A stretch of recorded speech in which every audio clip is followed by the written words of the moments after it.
All righty, welcome back. We're here for another episode of Two Plane Sports. It's just us three, unfortunately, today. We aren't joined by Toby Rowland. He's not a every podcast kind of guy. Maybe once every few months we'll get him on. We hope you guys liked it. And if you hadn't already seen it or knew about it, go check our most recent, well, I guess the previous video with Toby Rowland. It's an hour long, went in depth over what he thought of Lincoln Riley leaving, the future of Oklahoma football, and really how he got his job and what it takes to be, the voice of the Sooners. It's really cool, to hear the preparation and various other things that he has to go through and how much he enjoys his job. But anyway, so we really appreciate it. We've been growing like crazy. Hit the subscribe button, turn on the notification bell, follow us on Twitter, Instagram, Spotify, and Apple Podcasts, and Facebook. Everything's all at Two Plane Sports, and they'll all be linked below. We're trying to do our best to keep you guys updated with recruits and transfers and practices and everything else. Follow us all on there, and we really appreciate it. So today we're going to do another Who Dat. We covered a couple weeks ago. We covered the cornerback position group, and where we went over the depth and who we thought was going to start. If you haven't already seen that one, go back in a couple videos. We break down the whole cornerback room. But today we're going to talk about a recent transfer in CJ Coldon. And CJ Coldon is the only transfer that is not officially recognized or hasn't been officially recognized by Brent Venables, because he is still at Wyoming. He's wrapping up some courses to make sure he can do the transfer over. So he's not officially with the program just yet. And so Brent Venables, in one of his press conferences, he only recognized 9 transfers, but Coldon is the 10th one that we're waiting on. But anyway, he's a big addition. He's a 6'1", about 180-pound cornerback. He's originally from Belleville, Illinois, and he came out as a high school wide receiver. He ended up being first team All-State Class 4A as a wide receiver as senior year. He played both sides of the ball. His senior season, he was credited for 49 total tackles, intercepted 2 passes. He caught 58 passes for 965 yards and 11 touchdowns, all in the same year, and was ranked as the number 10 wide receiver in the state of Illinois. He was also used as a punt returner, return specialist, kickoff returner in high school. He ended up at Wyoming. He just played strictly defensive back for Wyoming, though, the Cowboys. And he started the last couple seasons. He has a ton of experience, ton of solo tackles, assists, a couple interceptions, and, various other things. And he's very much a press cover corner and can play against the pass and can tackle in space, which is something the Sooners have definitely been needing. He brings a great veteran leadership. Jose, what would you like to say, and what's your opinion on CJ Coldon and his long-term outlook for his super senior season at Oklahoma?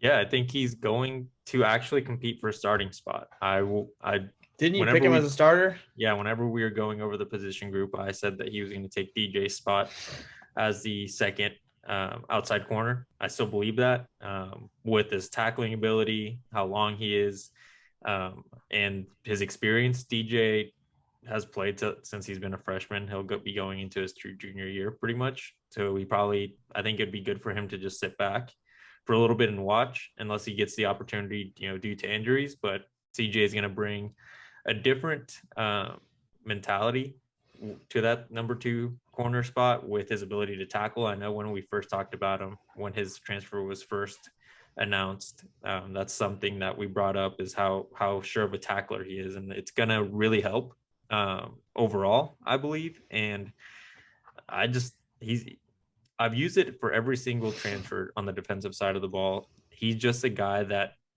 isn't scared to go after the ball, make sure that the person that's got the offensive person that's got the ball is going to be on the ground sooner rather than later. And I don't think he's going to be a guy we're going to see missing too many tackles next season. Okay, so I'm going to go ahead and agree with a couple of things you said and just flat out disagree with some of the things you said. So I agree with his tackling ability being a huge upside. His 4.5 tackles for loss last year at the defensive back position speaks for itself there. He had a sack last year as a defensive back. That, his tackling ability, I 100% agree with. And I think it's going to bring a lot to the Oklahoma defense.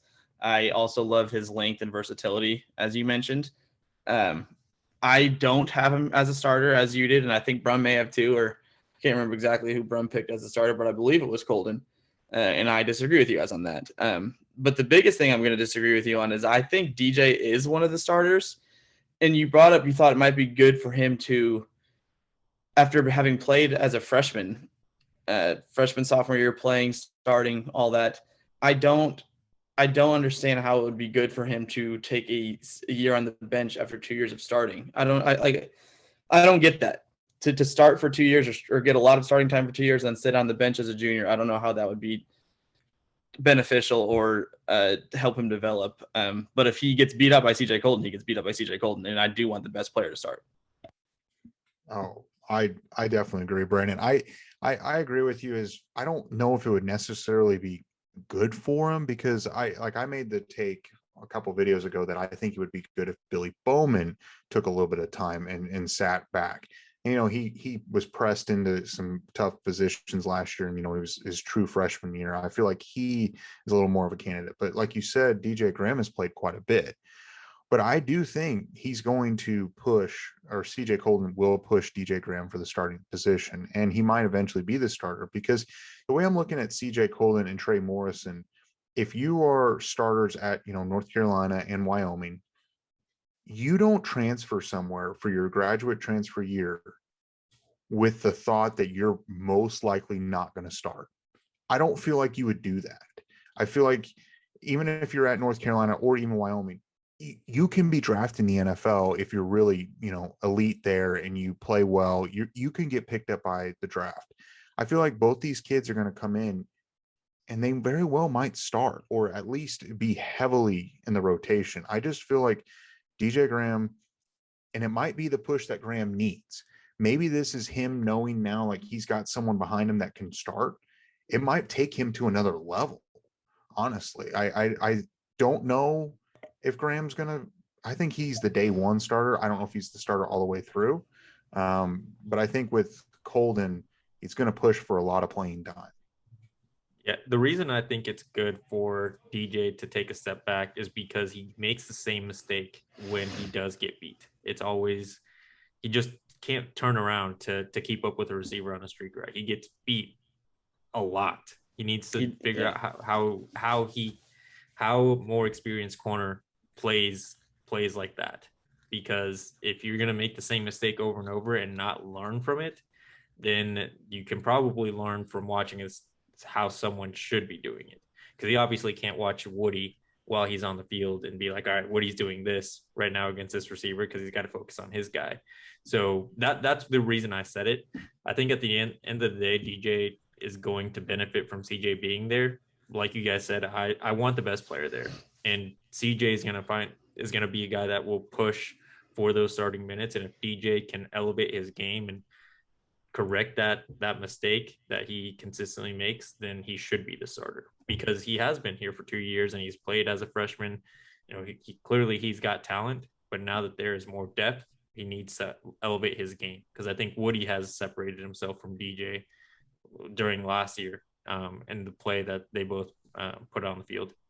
I definitely agree with Woody Washington. I think he's I would say he's a good at least a couple steps better than DJ Graham, in my personal opinion. I think they both can be good players. I think Woody Washington's a pretty damn good player right now as it is.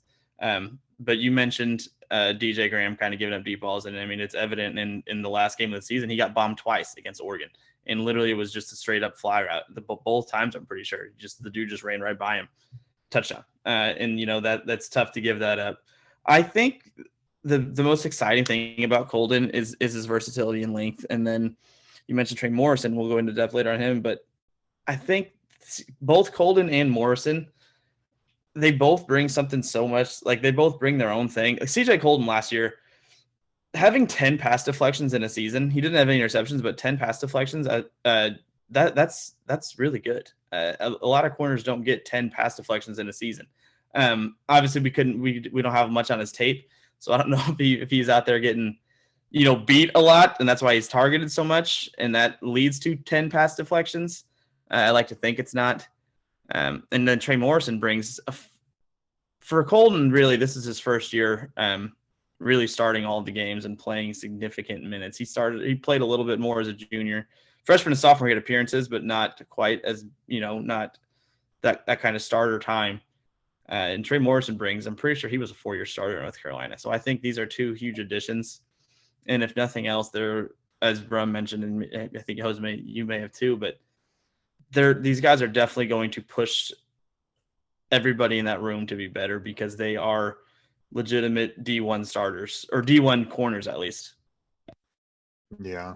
And another thing to think about as we're talking about the cornerbacks group,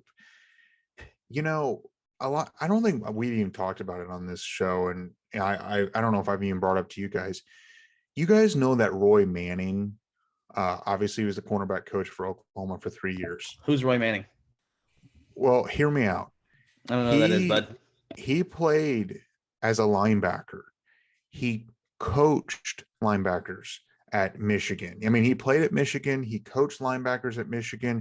He was coaching linebackers at UCLA before OU hired him as a cornerbacks coach. He has not been a cornerbacks coach at any other school until he came to Oklahoma. So all these kids that have been a part of this defensive back room, I'm not talking about the safeties because Grinch was the safeties coach, but the cornerback spot, they've been being taught by someone who's never played the position. Oh, you should have just hired us. At least we would have been freaking loyal to the program, not like those idiots. And I'm pretty sure we can tell somebody how to play corner. All you got to do is you see the guy in front of you, don't let him catch the football. Run with him where he runs. If he has the football, tackle him. If he's trying to block you from the running back, move him and tackle the running back. That's literally all you do. I played Madden as a corner on a created player, and I was nasty. And here's the problem. I was so good at following the other receivers and shedding blocks. That's all you have to do. But here's the problem, is Roy Manning was doing the same thing as we would want to do. He's probably giving him that type of coaching. The problem is Roy Manning doesn't know how to do it. But you do. I know how to do it. Right. Yes. If anyone has seen you in person, they would probably think a Division I cornerback. I play kickball every Friday night. I played softball last, 2 months ago, whatever. I've gotten into pretty nasty shape athletically. I think my 40 time has slightly improved. Probably back in the day, it might have been a 4.4. It probably went in from college. A 5.2 now it's to probably a 5.1. it's probably like a 4.6 now, but I mean that's still pretty good for somebody who hasn't played competitively in a minute. Yeah. So, but all these kids like DJ Graham and Woody Washington and the returning guys, they've been at a disadvantage, a disservice. And I think with Coldon and Trey Morrison, and I'm not going to sit here and talk and act like I know a ton about the cornerbacks coach at North Carolina and Wyoming, because I don't. But I'd imagine their coaches were probably not originally linebackers coaches. So I feel like Coldon and Morrison already have a leg up on a DJ Graham. I think Woody Washington is so talented that he was doing so well in spite of Roy Manning. So now you've got some kids that have actually been taught by a cornerback or former cornerback, and then they're coming to play for Jay Valai, who actually played the position, has coached the position, and actually has some sort of an idea of how to coach it, and not have Brandon Martin over there, just saying, hey, go follow him, like a Roy Manning was doing. So I think there's some coaching advantage and some experience that CJ Coldon is going to bring, that he's going to have an advantage over some of the existing and some returning players. I think that's an important thing to think about with these transfers coming in. And I would imagine they knew that. I never understood why Roy Manning was once the cornerback coach when you don't even coach the position, or you've never even played the position before at an Oklahoma. If you started out at a small school, I get it, but Oklahoma is a blue blood. I don't know. It kind of blew my mind. That's definitely something that former players pointed out. I think most famously, Latrell McCutcheon said that he shouldn't have been the cornerbacks coach because there was a better guy already in the room.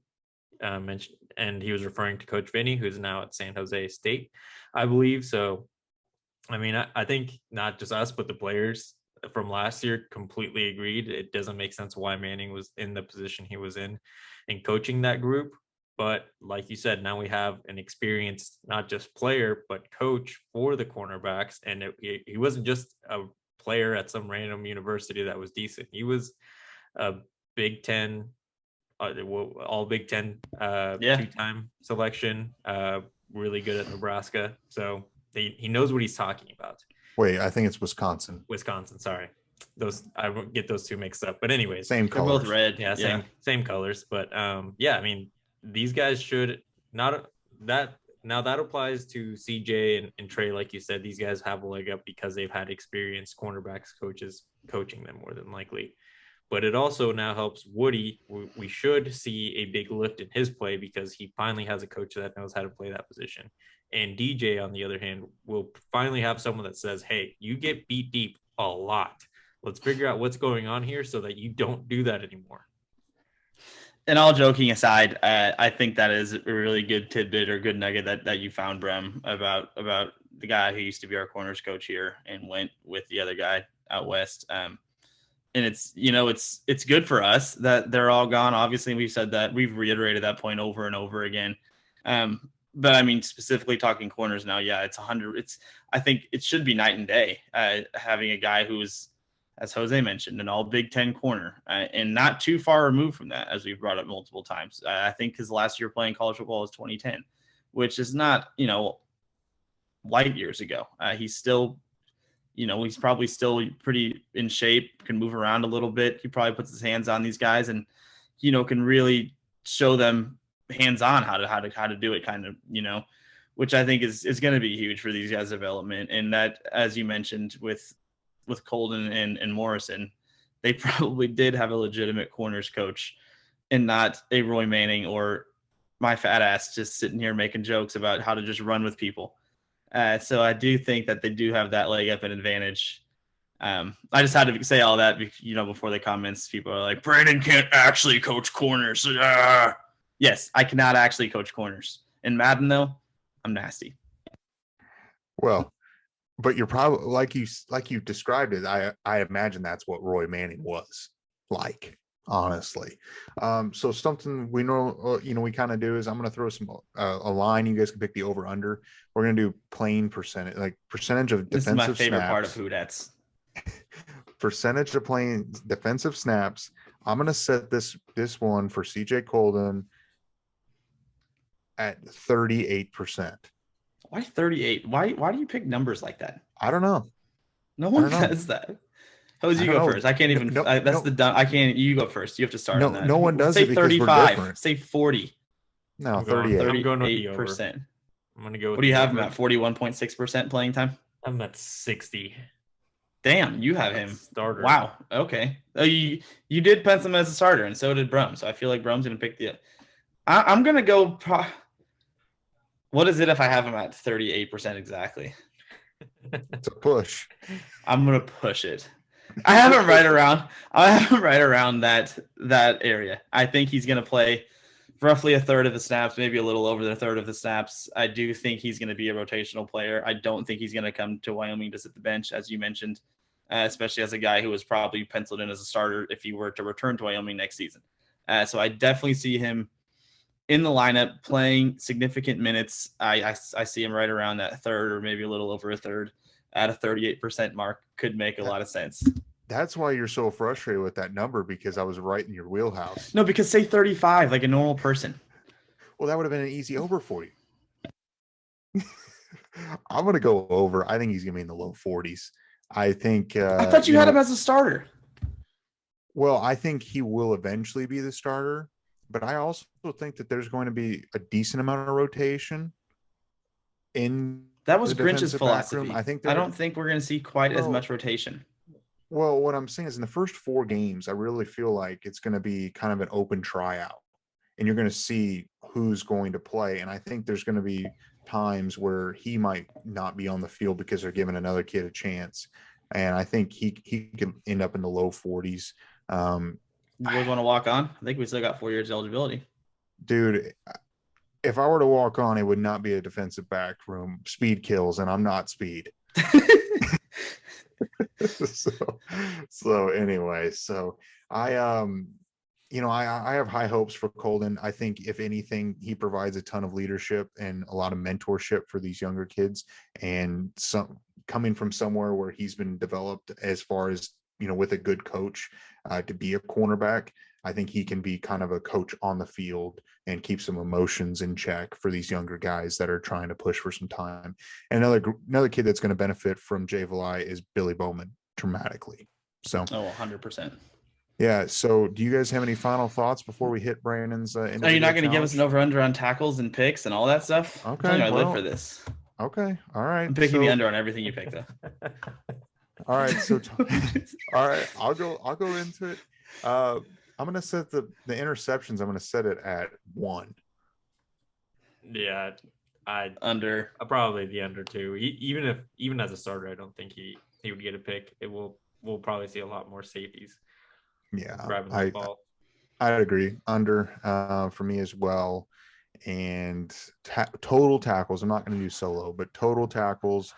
Let's say 32. That's a good number, man. He's making this hard. That's a good number, dude. A really good number. I'm gonna go under. I'm gonna say like 28 to 30 because in my opinion, he's gonna play a third of the snaps, and as a defensive back, playing a third of the defensive snaps, you shouldn't, if things go to plan, have that many tackle opportunities. I'm gonna go with the over, probably somewhere closer to 45-50 mark. I don't expect him to have the tackling numbers that he did at Wyoming, but definitely still be in there when the ball is in his side of the field. He's, like I said, he's a guy that just puts his head down and goes after him. Yeah, I think it's going to be slightly over. He might get close to 40. Yeah, I mean, 38 and a half, that sounds about right. But no, I think he'll have slightly more. But it's still either way. If he has more, hopefully it's not because he's getting toasted. So, all right. So there we go. We got 3 over-unders.